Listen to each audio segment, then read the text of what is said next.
അന്തരിച്ച CPM നേതാവ് MM ലോറൻസിന്റെ മൃതദേഹവുമായി ബന്ധപ്പെട്ട നിയമ നടപടിയാണ് സ്പോട്ട് ലൈവ് ഇനി പരിശോധിക്കുന്നത്. MM ലോറൻസിന്റെ മൃതദേഹം മതാചാര പ്രകാരം സംസ്കരിക്കാൻ വിട്ടു നൽകണമെന്ന പെൺമക്കളുടെ ഹർജി തള്ളി ഹൈക്കോടതി. മൃതദേഹം കളമശ്ശേരി മെഡിക്കൽ കോളേജ് ഏറ്റെടുത്ത നടപടി ഹൈക്കോടതി ഡിവിഷൻ ബെഞ്ചും ശരിവെച്ചു. മധ്യസ്ഥ ചർച്ചയിലും പ്രശ്നപരിഹാരം ആകാത്തതിനെ തുടർന്നാണ് കോടതിയുടെ നടപടി. വിഷയത്തിൽ ശാശ്വത പരിഹാരം വേണമെന്ന് ചീഫ് ജസ്റ്റിസ് അധ്യക്ഷനായ ബെഞ്ച് നിർദ്ദേശിച്ചു. ഉത്തരവിനെതിരെ സുപ്രീം കോടതിയെ സമീപിക്കുമെന്നാണ് MM ലോറൻസിന്റെ പെൺമക്കളുടെ നിലപാട്. ഞങ്ങളുടെ രണ്ട് പെൺമക്കളുടെ ഹർജിക്ക് പ്രതികൂലമായിട്ട് വന്നിരിക്കണം. അല്ലാണ്ട് മെഡിക്കൽ കോളേജിന് അനുകൂലം എന്ന് പറയാൻ മെഡിക്കൽ കോളേജ് ഇവിടെ ഹർജിയൊന്നും കൊടുത്തിട്ടില്ലല്ലോ. സജീവ മകൻ മാത്രമല്ല, സഖാവാണ്. സഖാവ് എന്ന നിലയ്ക്ക് ഗവൺമെന്റ് സീനിയർ ലീഡറായിട്ടൊരു പൊസിഷൻ കീപ്പ് ചെയ്യുന്ന ആളാണ്. കോടതിയിൽ എത്തിയപ്പോഴാണ് മെഡിക്കൽ കോളേജിന്റെ മുൻപാകെ വന്നിട്ടാണ് രണ്ട് കള്ളസാക്ഷികളെയും കൊണ്ട് വന്നത്. ഒരു രാജൻ PS, എബി ദേശാഭിമാനി ജീവനക്കാരൻ, ഈ രാജൻ പാർട്ടിക്കാരനാണ്, പിന്നെ ഹംസ COT ഇതാണ്. ഇവരോടൊന്നും അപ്പം പറഞ്ഞിട്ടില്ല. ഇവരോടൊന്നല്ല, ഈ ലോകത്തിൽ ഒരു മനുഷ്യനോടും ഞങ്ങളുടെ അപ്പം പറഞ്ഞിട്ടില്ല. ബോഡി ഡൊണേറ്റ് ചെയ്യാൻ എവിടെയും പറഞ്ഞിട്ടില്ല. അപ്പന്റെ ആത്മകഥയിലും പറഞ്ഞിട്ടില്ല. സുപ്രീം കോടതിയിൽ പോവും. ഞങ്ങൾ രണ്ടുപേരും പോവുകയാണ്. അതിന്റെ അഫിഡവിറ്റ് തയ്യാറാക്കിക്കൊണ്ടിരിക്കുവാണ്. ഇന്ന് തന്നെ ഒപ്പിടും. അത് ചെയ്യും.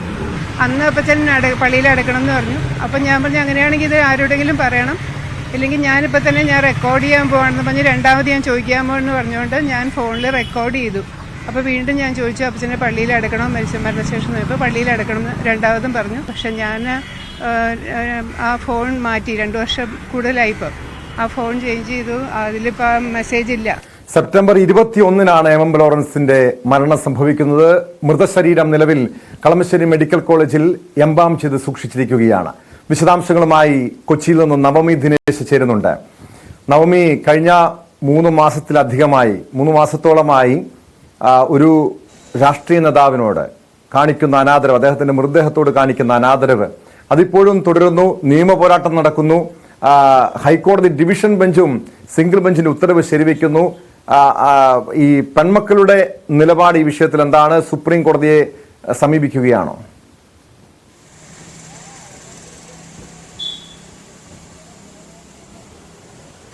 MM ലോറൻസ് മരിച്ച ദിവസം, അതായത് പൊതുദർശന സമയത്ത് മകൾ ആശ മാത്രമായിരുന്നു ഈ ഒരു ആവശ്യവുമായി ഉന്നയിച്ച് രംഗത്തെത്തിയത്. വലിയ വിവാദമാകുകയും നമ്മൾ കണ്ടതാണ് ആ മൃതദേഹത്തോട് മുന്നിലുണ്ടായിരുന്ന നാടകീയമായ രംഗങ്ങൾ. അതിനുശേഷം ആശാ ലോറൻസ് ഒറ്റയ്ക്കായിരുന്നു ഈ ഒരു നിയമ പോരാട്ടം തുടങ്ങിയത്. പിന്നീട് മകൾ, മറ്റൊരു പെൺമകളായ സുജാതയുടെ പിന്തുണ പിന്നീടാണ് ഈ ആശയ്ക്ക് ലഭിക്കുകയും ചെയ്തത്. ഇപ്പോൾ മറുഭാഗത്തുള്ളത് മകൻ സജീവൻ മാത്രമാണ്. ഇപ്പോഴും ഈ 2 പെൺമക്കളും പറയുന്നത് MM ലോറൻസിന്റെ ആഗ്രഹം മൃതദേഹം ഈ മതാചാര പ്രകാരം പള്ളിയിൽ തന്നെ സംസ്കരിക്കണമെന്നായിരുന്നു. അത് ഇപ്പോൾ ഈ മകൻ സജീവൻ നിരത്തുന്ന തെളിവുകൾ ഇതെല്ലാം കള്ളമാണ്.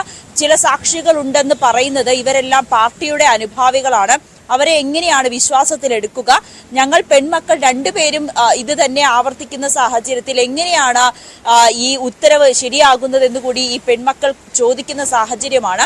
ഇത് ചോദ്യം ചെയ്തുകൊണ്ടായിരുന്നു ഹൈക്കോടതിയെ സമീപിച്ചത്. ഹൈക്കോടതിയുടെ നിർദ്ദേശപ്രകാരം അന്ന് ഒരു കമ്മീഷനെ, ഒരു അംഗ കമ്മീഷനെ നിയമിച്ചിരുന്നു. അതിൽ മെഡിക്കൽ കോളേജ് പ്രിൻസിപ്പൽ ഉൾപ്പെടെ ആ കമ്മിറ്റിയിൽ ഉണ്ടായിരുന്നു. ഇവർക്ക് മുന്നിലേക്ക് ഈ മക്കളും അന്ന് സജീവൻ പറയുന്നത് പ്രകാരമാണെങ്കിൽ MM ലോറൻസ് തന്റെ മൃതദേഹം മെഡിക്കൽ കോളേജിന് നൽകണമെന്ന് പറയുന്ന സമയത്ത് ഒപ്പം ഉണ്ടായിരുന്ന 2 സാക്ഷികളെയും കൂട്ടിയായിരുന്നു അന്ന് മെഡിക്കൽ കോളേജിൽ എത്തിയത്.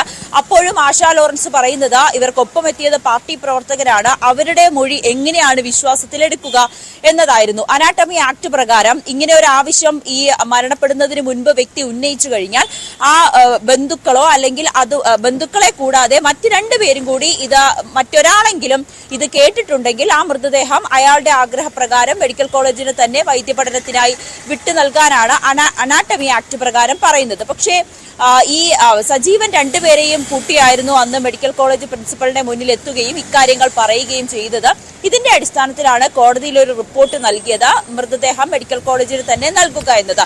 പക്ഷേ ഇതിനെ ചോദ്യം ചെയ്തുകൊണ്ടായിരുന്നു മകൾ ആശ കോടതിയിലേക്ക് പോവുകയും ഈ കോടതി ഈ ഒരു ആവശ്യം, അതായത് ഈ മെഡിക്കൽ കോളേജിന് തന്നെ നൽകുക എന്ന ഉത്തരവിടുകയും ചെയ്തു. ഇത് ചോദ്യം ചെയ്തുകൊണ്ടാണ് ഡിവിഷൻ ബെഞ്ചിനെ 2 പെൺമക്കളും സമീപിച്ചത്. പക്ഷെ ഇന്ന് ഡിവിഷൻ ബെഞ്ച് ഇത് ഹർജി പരിഗണിച്ചപ്പോൾ ഇതിനു മുൻപ് വിശദമായ വാദം കേട്ടിരുന്നു. അന്ന് ഒരു മുതിർന്ന അഭിഭാഷകരെ ഒരു മധ്യസ്ഥത വഹിക്കുന്നതിന് വേണ്ടി നിയോഗിച്ചിരുന്നു. അന്നും കോടതി പറഞ്ഞത് ഈ മൃതദേഹത്തോട് കാണിക്കുന്ന അനാദരവാണ്, 3 മാസമായി ഇനിയും ഇത് തുടരാൻ കഴിയില്ല. ഒരു കോടതിക്കും ആവശ്യം ഇതൊരു സമന്വയത്തിലേക്ക് പോവുക എന്നുള്ളതാണ്. അതുകൊണ്ട് ഈ മധ്യസ്ഥതയ്ക്ക് പിന്നാലെ മധ്യസ്ഥത വഹിച്ച് ഇവർക്കൊരു അനുനയത്തിലേക്ക് നീക്കത്തിലേക്ക് പോവുക എന്നതായിരുന്നു മുതിർന്ന അഭിഭാഷകന് നൽകിയ നിർദ്ദേശം. പക്ഷേ അഭിഭാഷകൻ ഇന്ന് കോടതിയിൽ പറഞ്ഞത് ഈ മക്കൾ ആരും തന്നെ ഈ ഒരു ചർച്ചയ്ക്ക് തയ്യാറായിരുന്നില്ല. പല ആവർത്തി വിളിച്ചിരുന്നു, പക്ഷെ അവരാരും ചർച്ചയ്ക്ക് തയ്യാറാകുകയോ ഒരു കോംപ്രമൈസിന് തയ്യാറാകുകയോ ചെയ്തിരുന്നില്ല എന്നുള്ളതാണ്.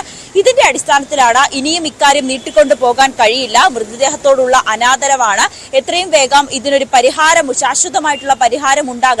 അതുകൊണ്ട് സിംഗിൾ ബെഞ്ചിന്റെ ഉത്തരവിനെ ശരിവെക്കുന്ന ഒരു വിധി തന്നെയായിരുന്നു ഡിവിഷൻ ബെഞ്ചിന്റെ ഭാഗത്തു നിന്നും ഉണ്ടായത്. പക്ഷേ അപ്പോഴും നിയമ പോരാട്ടം തുടരാൻ തന്നെയാണ് ഈ പെൺമക്കളുടെ തീരുമാനം. കോടതി വിധിയെ ചോദ്യം ചെയ്തുകൊണ്ട് സുപ്രീം കോടതിയെ സമീപിക്കുവാനാണ് പെൺമക്കൾ തീരുമാനിച്ചിരിക്കുന്നത്. ഈ ഒരു ഉത്തരവ്, അതായത് ഇത് പാർട്ടിയുടെ ഭാഗത്തു നിന്ന്, പാർട്ടിക്ക് വലിയ സ്വാധീനമുണ്ട്, അതുകൊണ്ടാണ് ഇങ്ങനെ മൃതദേഹം ഇപ്പോഴും മോർച്ചറിയിൽ സൂക്ഷിക്കേണ്ട സാഹചര്യം ഉണ്ടായിരിക്കുന്നത്. ഈ സാക്ഷികളായി കൊണ്ടുവന്നവരും പാർട്ടി പ്രവർത്തകരാണ്, അല്ലെങ്കിൽ പാർട്ടിയോട് അനുഭാവമുള്ളവരാണ്. അതുകൊണ്ട് ഈ ഉത്തരവ് അംഗീകരിക്കാൻ കഴിയില്ല, ഞങ്ങൾ സുപ്രീം കോടതിയിലേക്ക് പോകാം എന്നൊരു തീരുമാനത്തിലേക്ക് പെൺമക്കൾ വീണ്ടും എത്തി നിൽക്കുകയാണ്. അപ്പോഴും ടോം, ഏറ്റവും പ്രധാനപ്പെട്ട കാര്യം, മരിച്ചു 3 മാസം കഴിഞ്ഞിട്ടും ആ മൃതദേഹത്തോടുള്ള അനാദരവ് അത് ഈ 3 മക്കളുടെ ഭാഗത്തു നിന്നും തുടരുകയാണ്. ഇപ്പോഴും മൃതദേഹം കോളേജിൽ സൂക്ഷിച്ചിരിക്കുകയുമാണ്. പിടിവാശി മൂലം ഒരു സമുന്നതനായ നേതാവിന്റെ മൃതദേഹത്തോട് കാണിക്കുന്ന ഒരു അനാദരവ്, അത് ഒരുപക്ഷെ വിശദമായി തന്നെ ചർച്ച ചെയ്യേണ്ട, അത് പാർട്ടി അടക്കം ഈ വിഷയത്തിൽ പരിശോധിക്കേണ്ട ഒരു വിഷയമാണ്. ആരെങ്കിലും ഒരാൾ വിട്ടുവീഴ്ച ചെയ്താൽ പ്രശ്നത്തിന് പരിഹാരം ഉണ്ടാകാം. പക്ഷേ 2 പക്ഷവും നിലപാടിൽ നിന്ന് പിന്നോട്ടില്ല, വിട്ടുവീഴ്ചയ്ക്ക് തയ്യാറല്ല. ഇനി ഈ ഹൈക്കോടതിയുടെ നിർദ്ദേശം അനുസരിച്ച് ഹൈക്കോടതി നിരീക്ഷിക്കുന്നുണ്ട് ഇന്ന് ഈ സിംഗിൾ ബെഞ്ചിന്റെ ഉത്തരവ് ശരിവെച്ചുകൊണ്ട് ഈ പ്രശ്നത്തിന് ശാശ്വത പരിഹാരം വേണമെന്ന്. പക്ഷെ മക്കൾ ഇങ്ങനെ സുപ്രീം കോടതിയിലേക്ക് നിയമ പോരാട്ടത്തിലൂടെ സുപ്രീം കോടതിയിലേക്ക് നീങ്ങുന്ന ഒരു പശ്ചാത്തലത്തിൽ എങ്ങനെ ഈ പ്രശ്നത്തിനൊരു ശാശ്വത പരിഹാരം ഉണ്ടാകും? നിലവില് അദ്ദേഹത്തിന്റെ മൃതശരീരം കളമശ്ശേരി മെഡിക്കൽ കോളേജിൽ സൂക്ഷിച്ചിരിക്കുന്ന സാഹചര്യം, ഈ കോടതി മേൽക്കോടതിയെ സമീപിക്കുന്ന സാഹചര്യത്തിൽ മറ്റ് നടപടികളൊന്നും മെഡിക്കൽ കോളേജിന്റെ ഭാഗത്തുനിന്ന് ഉണ്ടാകില്ലല്ലോ, അല്ലേ?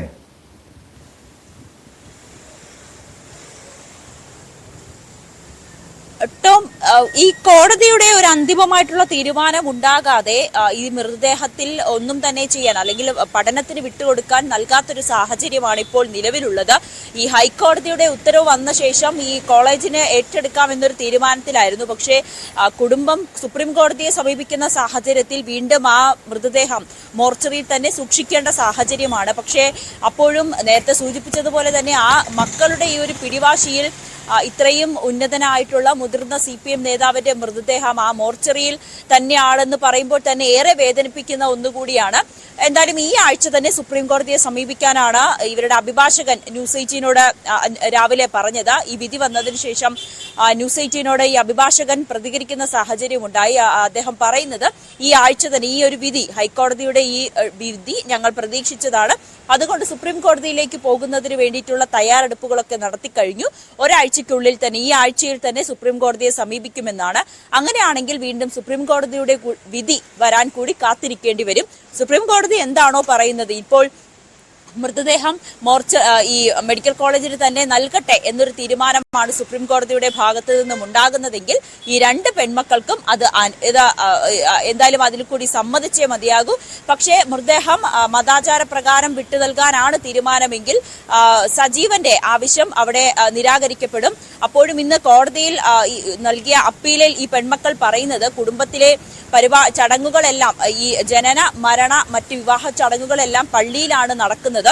അതോടൊപ്പം ഈ പിതാവിന്റെ അവസാന കാലത്ത് പള്ളിയിലെ പ്രാർത്ഥന നടത്തുകയും പള്ളിയിലുള്ള പുരോഹിതരടക്കം വീട്ടിൽ വന്ന ശുശ്രൂഷകൾ നടത്തുകയും ഒക്കെ ചെയ്തിരുന്നു എന്നുകൂടി പറയുന്നുണ്ട്. ഇത് കൂടി കണക്കിലെടുത്താണ് പിതാവിന്റെ മൃതദേഹം പള്ളിയിൽ തന്നെ സംസ്കരിക്കാൻ അനുമതി നൽകണമെന്ന് ഈ അപ്പീലിൽ പറയുന്നുണ്ടായിരുന്നു. പക്ഷെ അത് പൂർണ്ണമായും കോടതി തള്ളുന്ന സാഹചര്യം. സുപ്രീം കോടതി ഇത് അംഗീകരിക്കുകയാണെങ്കിൽ പെൺമക്കൾക്ക് ഈ മൃതദേഹം വിട്ടു നൽകാനായിരിക്കും കോടതിയുടെ തീരുമാനം. പക്ഷെ അത് നമുക്ക് ഇനിയും കാത്തിരിക്കേണ്ടി വരും. യെസ്, വ്യക്തമാണ്. കൊച്ചിയിൽ നിന്ന് നവമി ദിനേശാണ് വിവരങ്ങൾ നൽകിയത്. Spot live